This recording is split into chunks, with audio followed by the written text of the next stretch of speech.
Facebook και μια σελίδα. Είναι ωραίος. Ωραίος, ναι.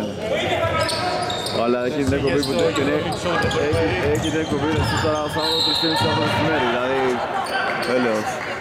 Έχει χθες ο Euroleague Show του Μπερπερίδη. Ναι, δεν ξέρω. Έχουμε μιλήσει. Απλά είσαι τον Ιωάννη και σου λέει πόσο μαλάκες που συγχαίρεσαι. Μπερπερίδης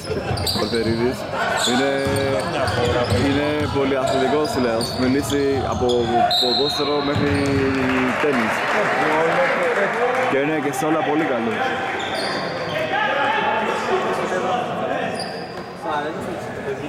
Και στο πόλο είναι και... Τώρα Αλφα 2 είχε 17 πόντους κέρδιζε τον εθνικό η...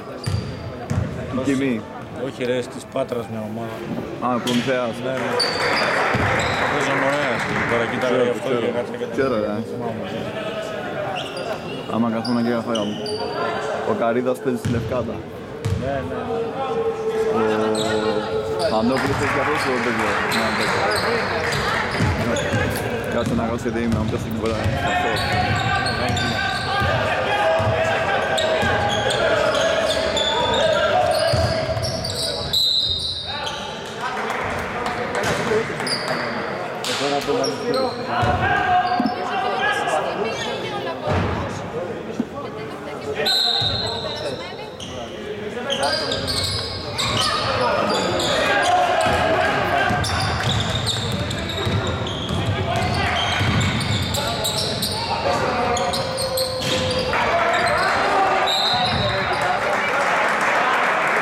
Έχουν πρόγραμμα στους Τουλούς.